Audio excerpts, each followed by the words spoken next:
in the end, too. That would be great. That would be great. So you can go down there. Another thing I wanted to ask about, in the workforce, people are now doing things with standing desks and walking meetings because it's become clear that not only do you need a certain number of steps, a certain number of minutes, but sitting for too long is toxic.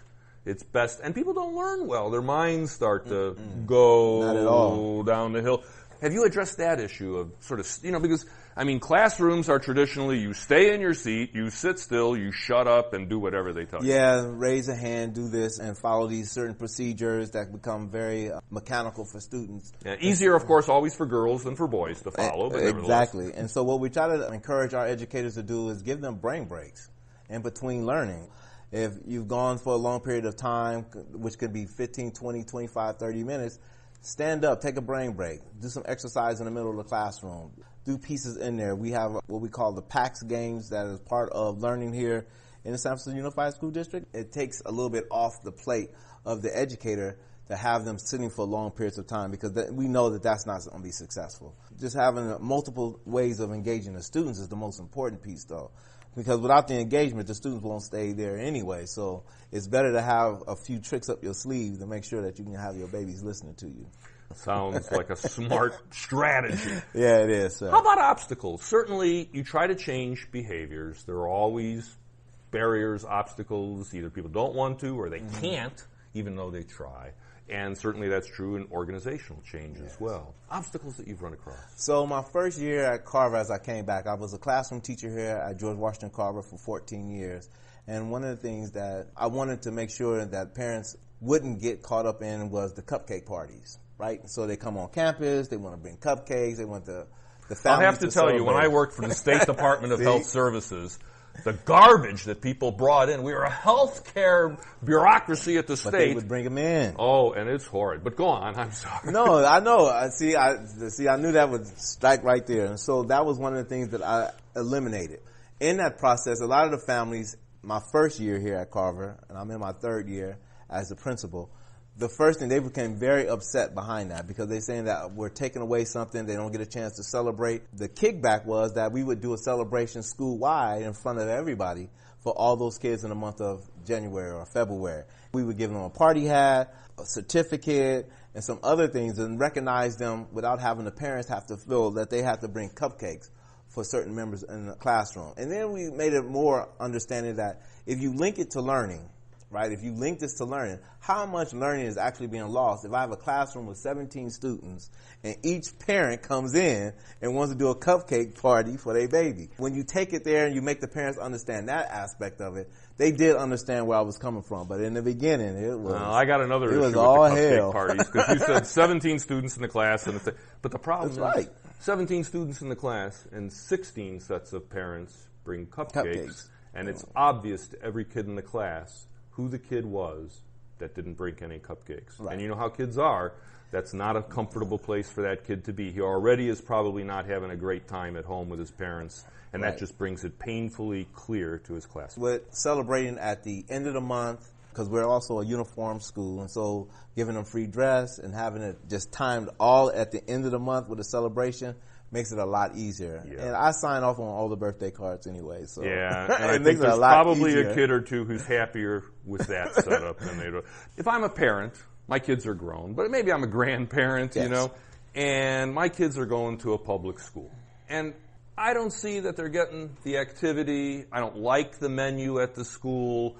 I feel the teachers are out of shape and they're not a good model. Maybe the principal's out.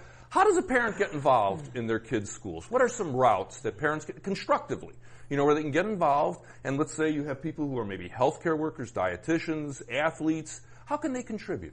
Well, here's how they can actually work.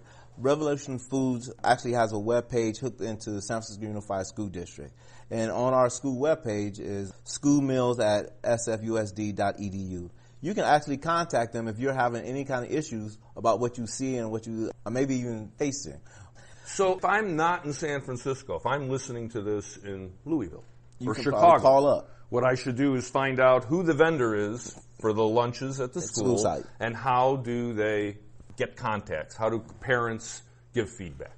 You can have a voice on what's happening in the public school system. I think everybody's voice should be heard particularly when it comes to the food that's been served to many children, and particularly in San Francisco Unified School District, because you're talking about over 50,000 students from K through 12th grade. It's important to have some type of feedback anyway in life. I mean, you don't want to think that you're doing a good job and you may not be doing a good job. And it's I'll tell you, better to school have it. cafeterias left all of us with some pretty bizarre tastes for things that we haven't had since we were at school. And they probably weren't very good, but we grew up on it. We loved that stuff. Well, I always encourage my students to always eat their fruits and vegetables. If you can't eat anything in the menu, at least you can eat the fruits and vegetables. Well, I think it was 2 episodes ago. You ought to listen to the Grumpy Old Doc episode. Eat your fruits and vegetables. We talk about some strategies to increase the amounts of fruits and vegetables in your diet, because it's sure easy to end up with a whole plate of beige food. Right. I mean, that's the reason why we have breakfast in the classroom, the lunch program, the snack program throughout the day,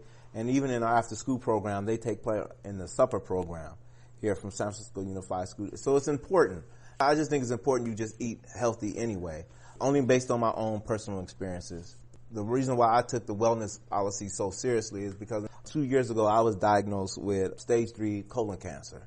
That took a toll on me as a person, but at the same time, I decided to take a job as the principal of the school that I taught at for a number of years. The toll of going through chemotherapy is what made me understand how important it is for everybody to really make healthy choices. Even with my wife, myself, my 2 boys, even though one is in college in Alabama and the other one just recently graduated, we have made healthy choices at our house. Like, we try to get away with a lot of fried food anymore, try to bake a lot of chicken, try to do a lot more baking of foods, grilling of foods, more greens on the plate, more vegetables. And I've told this story over and over to me. And you can't put ham, a big chunk of ham in your greens either. You got to put a turkey leg or something, you know. You got to change that up just a little bit too. Yeah, that's good. Now, my pet peeve, or perhaps psychotic hatred that I got to ask about, is homework.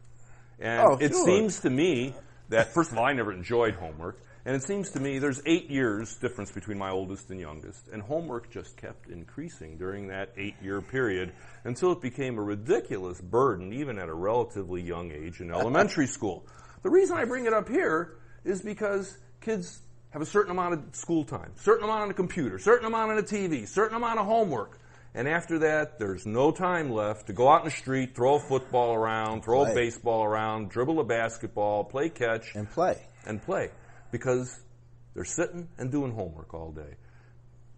Do you at SFUSD have a philosophy about achieving a balance with homework so that kids have a time to grow up and do a few other things? I think each school in San Francisco Unified School District has their own policy behind homework. I know here at Carver, we spend a lot of time in literacy. We do ask our teachers to all to have mathematics, but if they can't give them anything within language development, the one thing that we want all our students to be able to do is read. And we've given them a specific time. So a child shouldn't be sitting there reading something if they're in the 2nd grade, reading something for 45 to 50 minutes. It's broken down by time, and it's important that you try to measure the time of homework. And there's a whole lot of research around that. I think that's where each school has to make their own choice, but I still believe in home assignments for our students so parents can be have this partnership and engage with their child. But not to a point it takes them away from any healthy outside play. I think that's the other thing that we have to figure out here in the city is continue to provide in San Francisco places for our students to play at. And we need more parks for them to play at. And the parks need to be maintained. And they need to be maintained. And it just can't be on Saturday when all the kids are outside playing soccer or in a soccer program.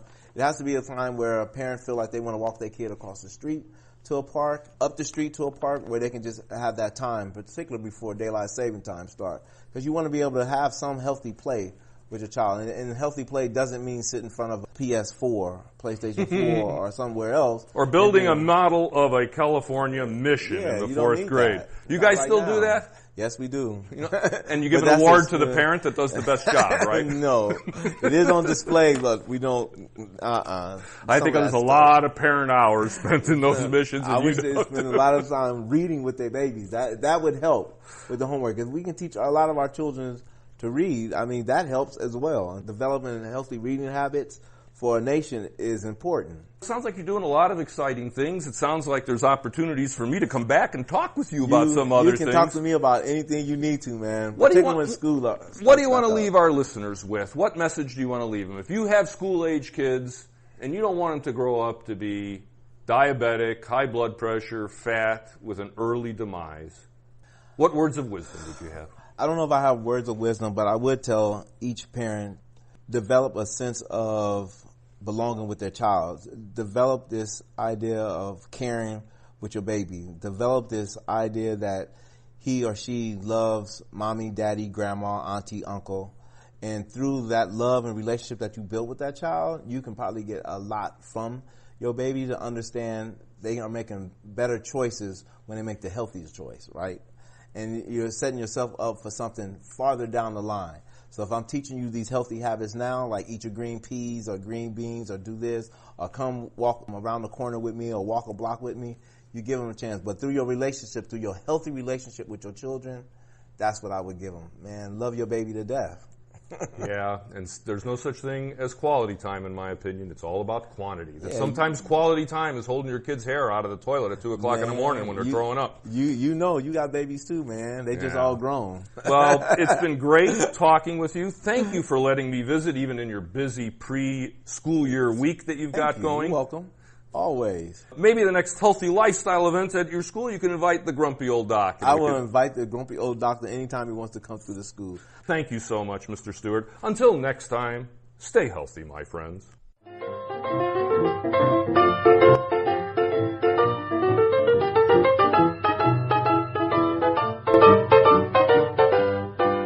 Be sure and subscribe to our podcast on iTunes and more details at grumpyolddoc.com.